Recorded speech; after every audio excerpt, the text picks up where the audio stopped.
Josef asi co to vykecal, ale spomínám si. A ona neví, to neví. Dobře, no. Jak měli povolání, to bych asi to... Jakože umíme mluvit. Napiš si místo, kde bydlela tvoje babička a dědeček, maminčiny a tatínkovy strany a jaké měli povolání? Kurva, to je těžký.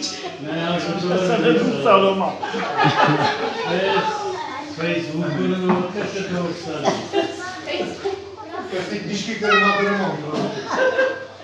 To si říkal, ne, to je to samý, no, tak ten byl umřel ve válce, tak to byl válečný. No.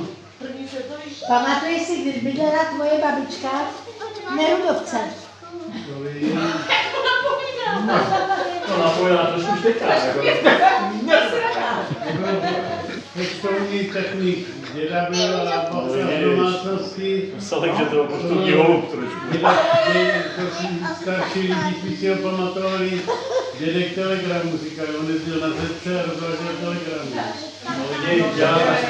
Já když seděl v kanceláři a pak začínala chodila já jsem kolikrát s ním měl, když jsme telegram, bude nadstrčil, a ten byl malý.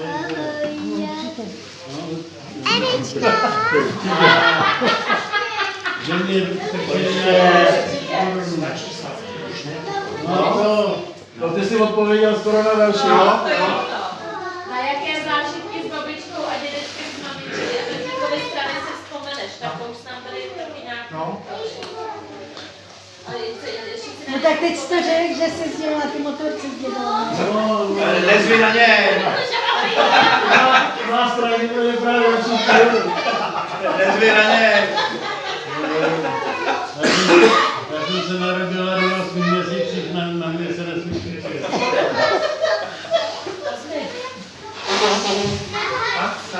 Jak se jmenovali tatínek a maminka a jak jsi byl?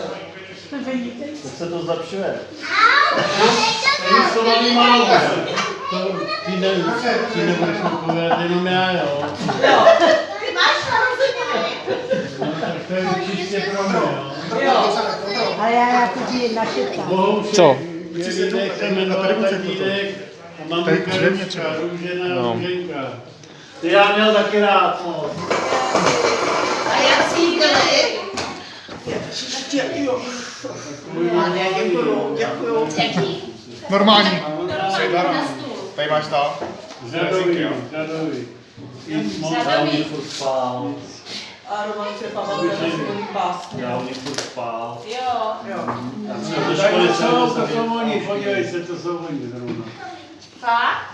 No, tak smysl, že to je... Já nevím, nepoznám. Máte třeba někdo tady? Ne, já nechci sama. No to není stolastej. Já myslím, že tam je tatarka. Řekni, můžu? Jo. Řekni prosím, kde a kdy se narodila tvá maminka. V Pardubicích 1920. Ale kde? Pardubicí. No, ale kde? No, Pardubicí. Místo, V konkrétně. nemocnici. V porodnici asi ne. To ještě nestála. A kde v porodnici? Tak sedím babce, mluvím si starma. A kde? V tom pokoji. Dědo, a rodila jsi opravdu v porodnici nebo doma? No, ale Protože já jsem se narodila doma. 1920. Ale na to se nikdo neptá. To se nejde. Zajímalo, tak já doma. Až budeš mít 80, my se zeptáme.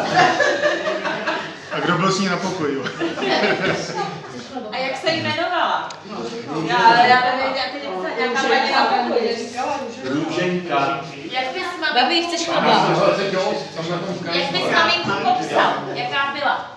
Chceš chleba, babi? To tak byla to maminka, tak jaká mohla být Ale to je na dědu. maminka. To je na dědu. Řekněte tu nápovědu. řeknu ti to upřímně. Za chvíli dojde čas. Říkala mě bohužel a máma to ještě nevydechla rodně. Co se mi vydechá? Bohunku. No to jo, protože to, když jsme přišli k ním, tak to bylo, Bohunko, chceš kafe? Ale na mě se nikdo neptal, jak jsem říkala. A když Bohunka chodil ožrálej, tak to bylo všechno pořád. Ale my přijedeme tady, taky se ptá maminka jenom jedno. To je všude asi stejný. Takovou? To Tak, vzpomeneš si na nějakou písničku, nebo básničku, nebo říkanku, kterou ti maminka říkala? Pamatuješ si ji ještě na paměť? Něco nějaký paci, ne? Jelene. Když mě bylo 30, tak mě žádnou básničku neříkala. A vím, že byli, hrozně se mě líbili takový ty podezřelý dvojsmyslný, když jsem byl malý. A máma si na to pochopila taky. Já nevím, co to je. To si dává do pusy. No co? A co tvou maminku nejvíce bavilo? Čeho jsi na ní vážil? Měla sourozence? Měla 2 sourozence.